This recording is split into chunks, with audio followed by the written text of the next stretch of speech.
pride. Holiness, pero pride ganito siya. Ano siya?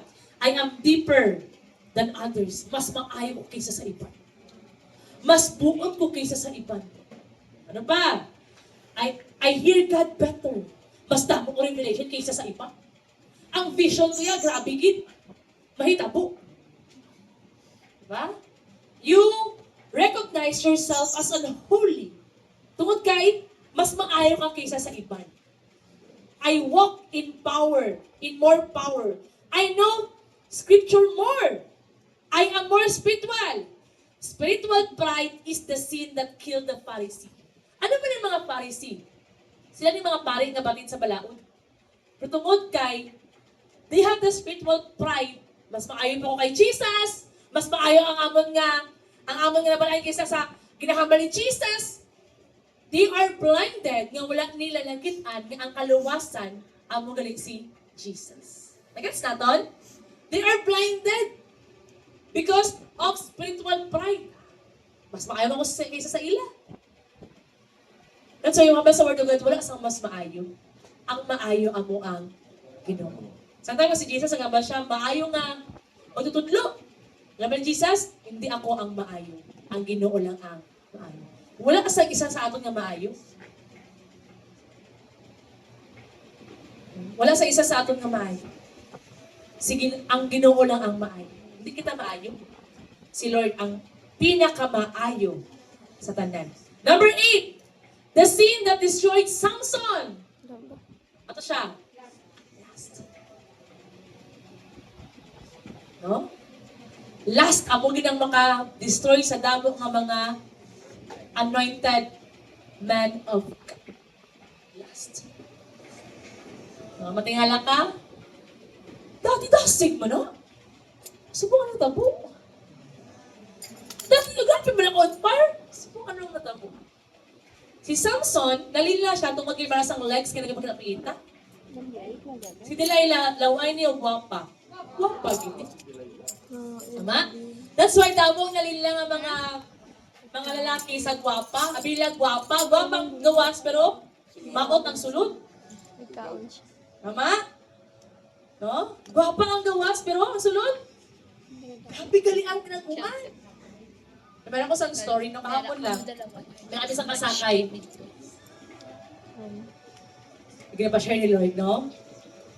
Nagtungo siya, siyempre gusto ng babae. Labot sa punto nga ang babae, hindi niya gusto nga ang iyang nga bana nga siman maghatag sa kwarta sa iyang nga pamilya. So magtuod ang ari Kristohanon ni. Maayo ni batasan. Hindi tayo Kristohanon, lang inabuhi nga Kristohanon. That's why mga boys, no? Isa naman natin nga boy dere, no? Boy lang, no? Isa naman, no? Piliagin ang babae, hindi lang gwapa sa gawas. Gwapa man sa sulit. Labaw sa tanan, character. Ano?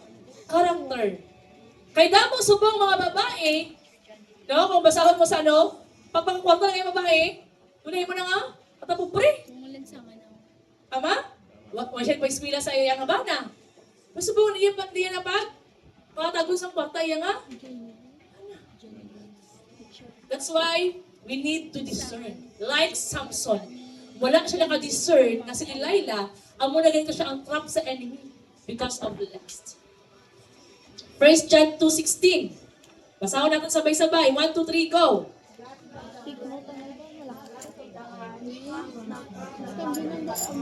Thou lust of the flesh. Karing mata, amo gini makasasala, no? Nagambati ba ka mo nga even ang mga papang makakita sa mga siksi makatulog, get? Mga pati hindi. Mga papa! Oh, di ba? Tama, alam nga mapiyong ka? Hanggang mo na yun, oh? Hanggang mo na, oh? That's why, pero paano siya maging lust of the eyes? Nakita mo na, kitutukan magid. Ah, no? Kita mo na, imbis ka maglikay, kinihin mo lahat magid. Last na ba? No? Ang kaulag sa mata. Tama? O, kanina mga young people, read kita. Mag-scroll kita. Pwede pa ano to how? Diba? Isa, pag ano sa mata, kapag ang mata, balikan. Tama? Pwede na, may itong tanawon how? Masa na lang nga. Lag 1 hour na lang. Ibig na mag-devotional ka. No? May na devotional. No? Lalo na sa scroll kayo na, kaulag sa mata. No, karing social media, grabe gini. No? Sino mag-agree nga ang social media, grabe gid ang iyang hatak. No, even kita, sa tuod lang, makapulaw kita sa social media. Amen? Scroll.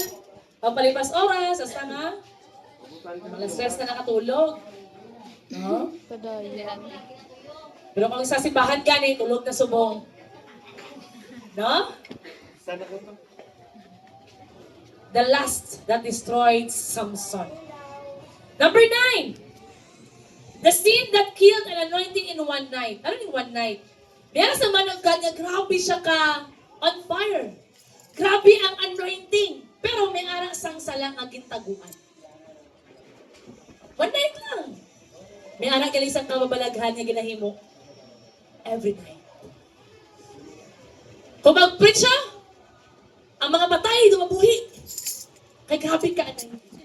But always remember, karang gasa na sa Ginoo.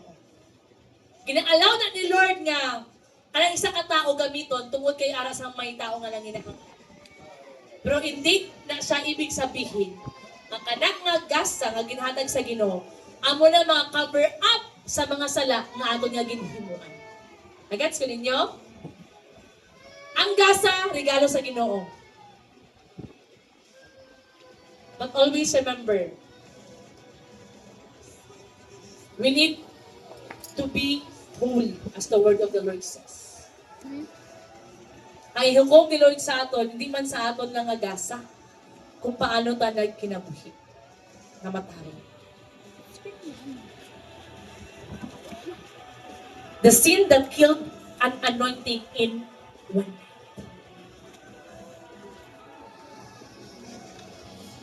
The sin that killed an anointing in one. Grabe no?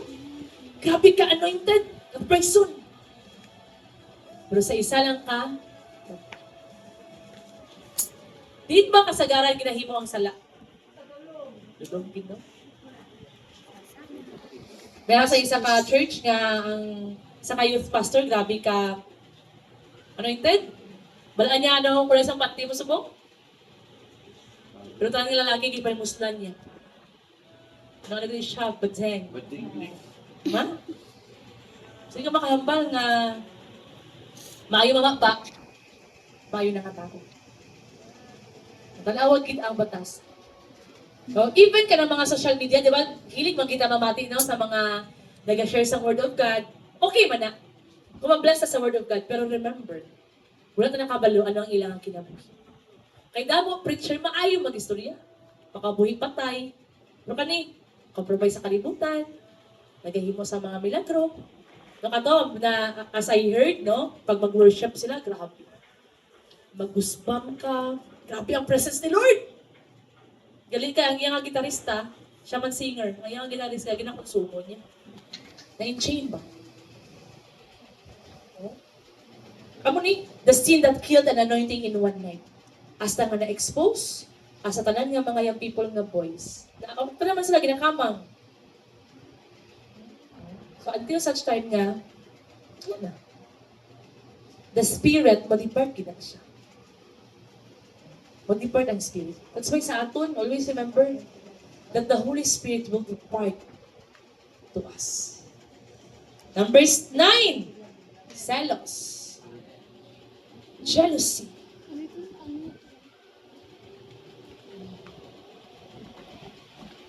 Number 10, zealous.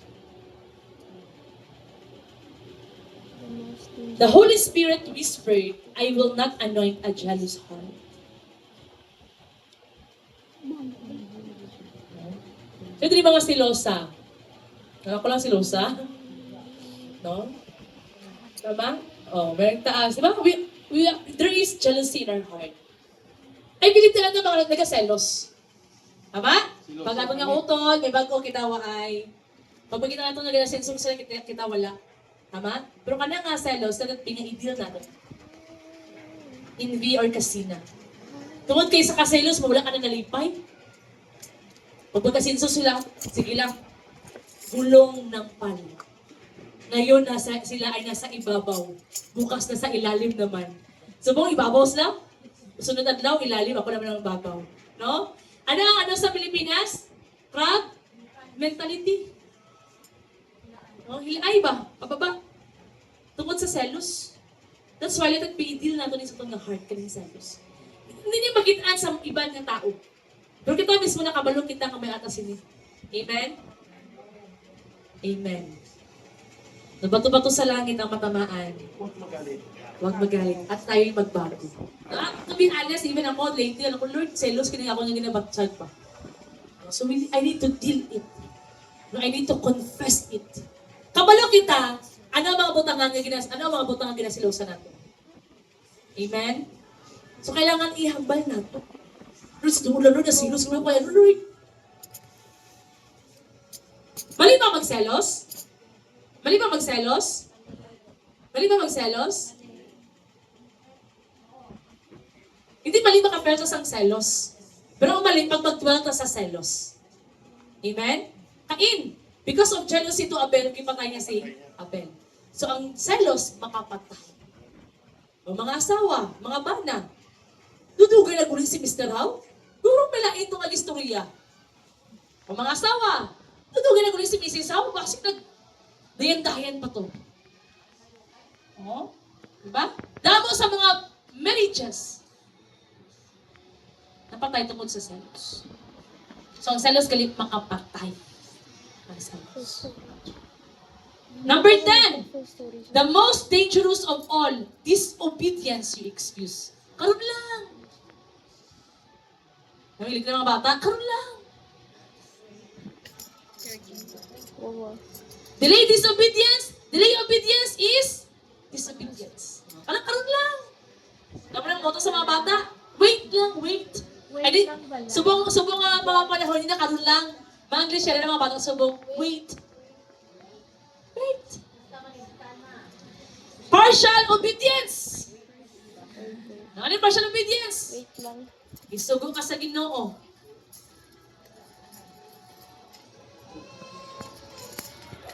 Pero gihimo mo. O, for example na lang, gisugo ka sa Ginoo kaya mga manghugas. Pag ginhimo mo, sa bulan mo lang, wala mong gibanlawan. Partial obedience. Gisugo ka sa Ginoo sa isa ka butang. Padawa lang yung mga mama. Giampuan mo lang, wala mong gipadawa. Nagtuman ka, tama? Giampuan mo, pero nasunod sa Ginoo, padawaton. Iba ang ampo sa padawat. Nagabaka nga, tinod na, puan ko naman, pero nasunod sa Ginoo, padawaton. Partial obedience. For example, sa partial obedience, ginsugo ka, kantuan siya nga person, padawat ka ampo. Gikantuan mo, doon. Pero wala mo gin, padawat ka giampuan. O Lord, nakakanto na ko Lord ha? Tapos ako Lord, makanto mo na ko Lord. Gumay nakakatlaw ba? Gumay ginsugo ko diri ba? Wala ba nagtuman gapon? Ano man? No? Lord, ikantuan mo na gin Lord. Pero wala ka nakapadawat. Tumay ka man giampo. Partial obedience. Partial obedience. Ang sugo, kanto padawata, ampo Ha? Sobrang kulba ba, mga bang dito? Maano ka ni? Ay. No? Asa ka nagkulit na lang. Nalipatan. Next, excuse obedience is disobedience. Dapat tayo excuses ba? Ay, hindi lang po. Sige lang, si ano lang. Sunod lang po. Mga excuses ba? So, tatlo galing ka, butang. Ang disobedience sa tubangan sa Ginoo. Number 1, delayed obedience. Number 2, partial. And number 3, excuse. Dali sa excuse damo kasi ni. Ama, Lord, excuse ay Lord P. So, how to restore and sustain the anointing? Dito mag-focus. Pray and fast. So, karon, go to ang church of prayer and fasting. Supposed to be, kita nga taga Sorala or mga daughter churches is next week pa kita. So, iampo natin, ano di ba lang gusto sa Ginoo? May pa sa Divine Encounter next week? Next week na Divine Encounter. Sa talaga gusto mag-committee, fast na ka mo, was. Kay was na ang certification. If ever, may aras sa Divine Encounter. Ang na-i-pray natin. Wala yun na mag-ampo. Lord, ano bang imong katuyuan? When God say yes, nobody can say no. But when God say no, nobody can say yes. But God is order. Nga mo ginako nga ginapangawakan, God is order. So, prayer and fast. So, nga kailangan natin hisgutan ng prayer and fast. May mga sala, nga hindi siya madula kung wala ang prayer and fasting. Matthew 17:21, but this kind of demon does not go out except by prayer and fasting. Prayer and fasting. Ang iba na rin, praise God, naka-breakthrough na sa prayer and fasting, pero may aragin sa challenge yapon. Budlay yapon ang pag-go through sa prayer and fasting. Amen? Amen. Pero nga kailangan aron, especially sa aton nga naso. So, ang prayer and fasting sa church is not about ourselves. Of course, for the clear direction ni Lord sa church, but also for our nation. Aton nga nasod karon sa tuod ng kahuluya. Kahuluya. Number 1 kita. O, top 1 naman ta. Sino libre ka top 1 ta? Praise the Lord. No? No? Diba? Top 1 kita nga grabe kataas na ang oil. Ay, oil. Top 3 kita sa pinakakurap. Maulaw na gini. Ang dollar mo, kung mangkala ka sa gawas, praise God, kaya ang dollar mo, gapalo sa 60. Kung may mga dollars ka mga ginpa, ano din, pasinsilyo nyo na na. Diba? The most corrupt government. The most corrupt administration. Karoon, nagka-crisis, di ba? Mahal ang bugas, mahal ang gasolina, mahal ang balaklot. Pero anong ginahimo sa Kongreso? Impeachment kay Sara. Ano ba ni Auntie Claire? No? Sa Auntie Claire, galing sa Auntie Claire? May banks? No? Ano ba ni Auntie Claire? Normal na. Diba? Makapangalan ka sa ulo, but this is our nation today. So ano nga ito mo na sa Christian? Mag-will ka? Maugot? Ma-high blood? Pray and fast. No? Kung ano ginakonfig ka ni Lord, Lord, ma-fast ko Lord, was Lord, isang kadlaw Lord. No? Pray and fast. Pag-ayuno. Kaya nga, sino ang madamage yun eh? Next generation. Ang next generation kaluoy. I tell you. Subong, ang mali sa Kongreso, ginapakatama nila. Ang tama sa Kongreso, ginapakamali nila. Diin ka dara, nag-file sila sa case, pero wala pa sa evidence. Ba? Unang pag-file, pero wala bitibit siya. Nagkaka-worse ang aton karon nga naso. Let's pray for our ombudsman. Jesus Crispin Crispin Remuliano. Hopefully, no, lamdagan siya sa Malang Espiritu Santo, kaya ang pangalan pa naman Jesus. Pero kaya batasan din Jesus. But let's pray. Let us intercede. No, i-pray natin, kay ngaman. Alas sa iyong batas, he is the ombudsman right now.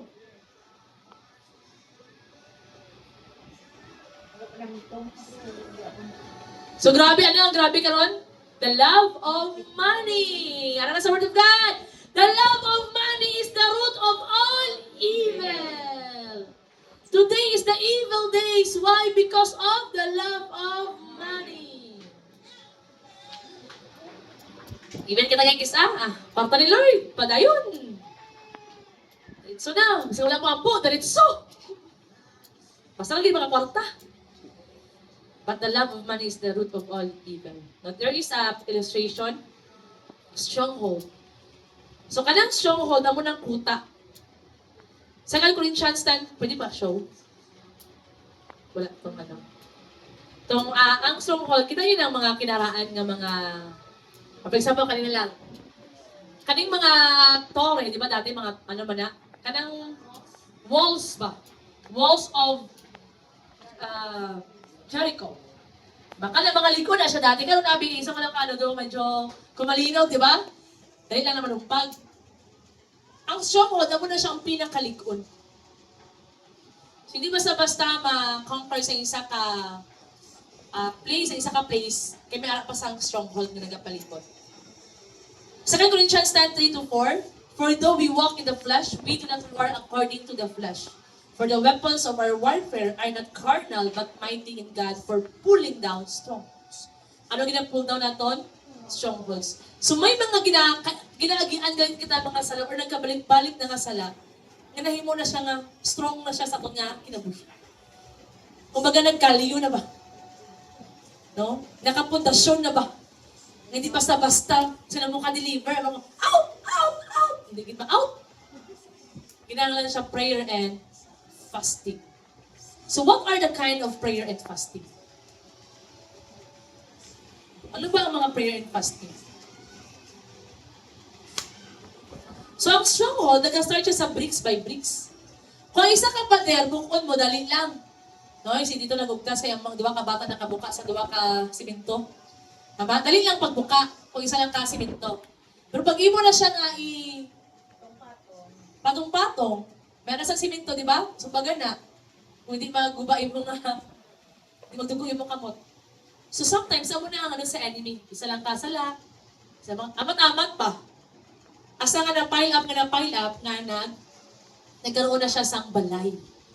Sa aton nga kasing-kasing. So what are the kind of fast? No, nga pag-fasta. Para ba rin sa aton lang kaugalingon? Para ba rin sa church lang? Para ba rin sa aton nga naso? Nation. No? Para sa aton nga, labaw sa tanan, para sa aton nga next generation. Kung tanaw natin si Jesus, He fasted pila ka days? 40 days and 40. And after niya nag-fast for 40 days and 40 nights, dito siya gikapit sa Ginoo. Si Jesus, nahimo siyang puno sa balang Espiritu Santo. That's why, sa kitab siya sa enemy, ano ba niya? The scripture says, man shall not live by bread alone, but every word that comes out to the mouth of the Father. So there is kind of fasting. Number 1, method, absolute fast. Total surrender, total blackout fast. No water, no food. Ang gihimo ni Jesus. Ang siya gihimo ni Moses. No water, no food. Pero pag no water, no food ka, walang direction, pass mo. No? Mag-diet ko, no water, no food. Pagdasig, mag-lose ako niya, wait. Ma? Himo mo na ito ni siya nga may direction, giniyahan sa Balang Espiritu Santo. Clear. Klaro sa imo, gipa no water, no food ka. Pero pag hindi klaro sa imo, ikaw lang kaluoy. Kaya ikaw ang mapas mo sila. Total blackout. Absolute fast. So ano ni siya ang weapon? This is the weapon. Ginapastarve naton ang demons. It breaks ancient curses. No? For example, ma-feel mo nga, Lord, ang tulo sa amon nga pamilya, doon nga sunod-sunod daw. Sa lola ko, sa mama ko, sa akon. No? Himuan ni siya, upod ang diya sa Balang Espiritu Santo. I-prepare mo kaugalingon, prepare mo na una, prepare mo nga emosyon, prepare mo nga lawas. And be guided of the Holy Spirit. Ancient curses, territorial spirits. And every territory, there is spirit. Nagapati ba kamo sina? Nandali sa Sorala, grabe ang spirit. Spirit sa brokenness. Kung wala ka naman sa Tagalog, grabe ang spirit of witchcraft. Tama ba? No? Maglago sa mother churches, grabe man ang spirit sa witchcraft and gossip. So in every territory, may siya sa spirit. Oppression. No? Kana gina-oppress ka sa enemy. Kung gusto ka mahimong gawas nun, then pray and fast. Next, Daniel fast. So si Daniel, sa time na nag-fast si Daniel, first day pa lang sa fast niya, ara ng answer. Pero gibabagan. That's why kinahanglan pa si Angel Michael na makiguba. So ni Daniel fast. All are vegetables and fruits. No? Pwede brown rice, pwede black rice. Humbug atin. No? So Daniel fast. So weapon, sword against deception. So kung gusto ka ng grabe ang lies sa enemy, no mental strongholds, confusion, doubt, lies that have taken root, then do Daniel fast. So hindi lang kayo pataka lang ka mag-fast.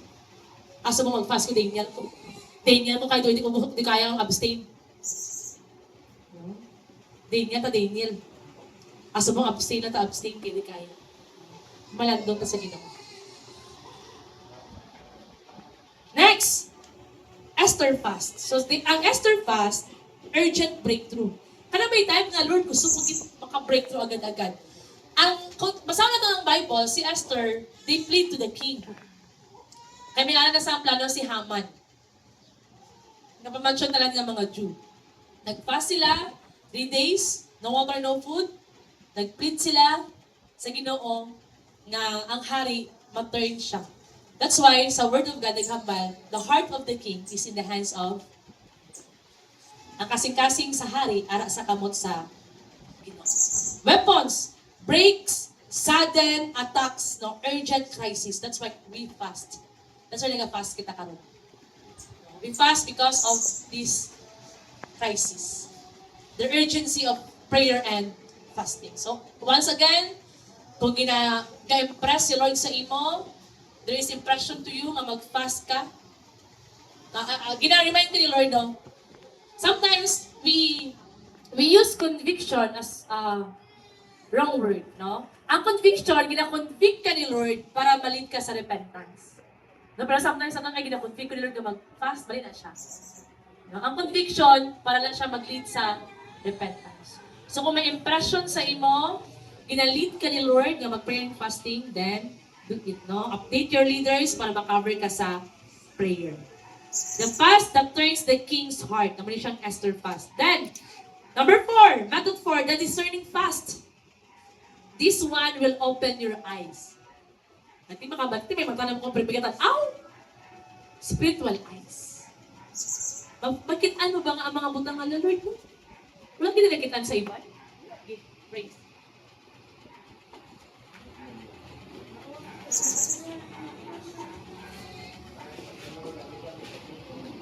Praise. Wala it. That's why if you want to be discernment, you want to see what God is showing to you. For example, grabe mo ang struggle, blinded ka sa imo nga struggle, no, blinded ka sa imo nga emotion. Then you need to pray and fast.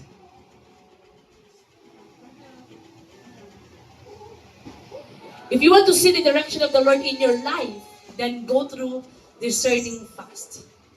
Next, warfare fast. So, nini warfare? Meron ka sa gina-target. Ginapunaw mo ang addiction, depression, witchcraft, financial crisis. Meron ka sa target ba? Nag-fast ka, kaya maging target ka ka, Lord. Amo ginihapon nga i-fast, Lord. Gina-warfare mo yung mga kaugalingon. Warfare fasting. Praise. Now, there is the warfare fast. In order for you to be delivered, you need to do warfare fast. Weapons toward addiction, depression, witchcraft, and financial crisis. Number 6, the silent fast. Ano yung silent fast? May no? Yes? Mamalando ka lang sa Ginoo. You keep on hearing the word of God. Na wala ka nag-pray, just listening. No? Nag-listen ka sa direksyon. Sa mga may alang sa gusto desisyonan, Lord, mag-shift ba ko, Lord? Mag-transfer ba ko, Lord? Lord, mamana na ba ko, Lord? Lord, siya na bagit, Lord? Lord, kaya ginapadamgo mo sa ako, Lord, siya naging ba, Lord? Siya na ba talaga, Lord, no? Then, the silent fast, no? Hear the word of the Lord. Mamati ka sa pulong sa Ginoo. Keep on hearing the word of God. Weapon this fast will bring direction, clarity. The quiet voice says, this is the way, walking. So may anak ka sang clear direction na dila ko pala ka. Amo ni direction mo sa akong yung pinag-clear. Amo ni siya ang silent fast. Na kung gusto ka sang direction, gusto ka sang clear direction, do silent fast. Number 7, the last, corporate fast. When the whole house, the whole church, the whole nation stops eating and starts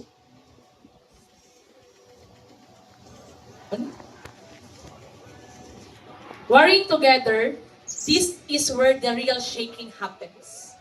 This is where strongholds that have stood for generations collapse under the weight of unified hunger. Remember the walls of Jericho? Because they are united na. Actually, ang walls of Jericho, di ba maning walls, wala siya laga muna. Nag-shrink siya pababa. That's why we need to pray and fast. So again, if you have impression to do prayer and fasting, then himuas. For our nation, for your family, for the next generation. And this is the encouragement for us. The early church fasted together and Pentecost came. So what the weapons is, this is where the big strongholds fall. Especially karon, grabe ang stronghold sa Pilipinas, sa government, ang corruption. The love of money, the spirit of mammon. Na ato nga pray and fast, i-pull down nato na ang spirit of mammon.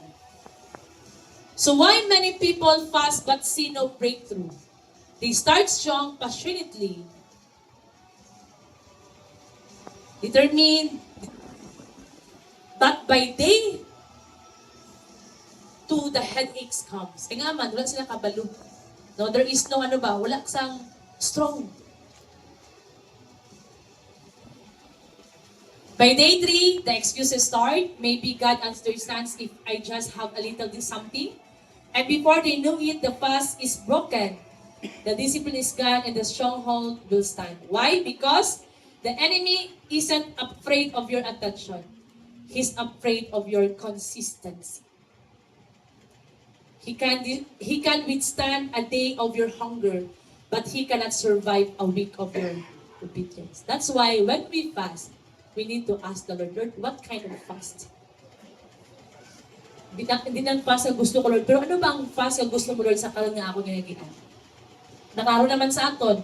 Kung gusto ka sa aking direction, then, silent fast. Now, open your ears. Open your ears. So, how to restore and sustain our anointing? Number 1, pray and fast. Number 2, confess the private sin. Confess ito kay Lord. Number 3, nalabas sa screen? Okay, sabay-sabay na basa. Number 1. Number 1, pray and... Sige, sabay-sabay na basa. 1, 2, 3, go! Pray and fast. Number 2, Confess the private sin. 1 John 1:9, if we confess our sins, He is faithful and just Forgive. to forgive us and cleanse us from all unrighteousness. Number 3, Lay down pride. number 4, Forgive quickly. number 5, Cut. number 6, Pursue forgive. Amen. Pursue purity more than ministry. Dito kung kay dasik ka, magpakasala ka. Dito kung kay grabe ka, makitaan ka dira, magpakasala ka. May mga hidden sin ka. No. Pursue purity more than ministry. Number 7, return to intimacy. Zechariah 1:3, therefore tell the people, this is what the Lord Almighty says. Return to me, declares the Lord Almighty, and I will return to you, says the Lord. Conclusion, repent then and turn to God so that your sin may be wiped out, that times of refreshing may come from the Lord. Repent. Today is the day of salvation. Ginangyo ang tanan sa pagtindog.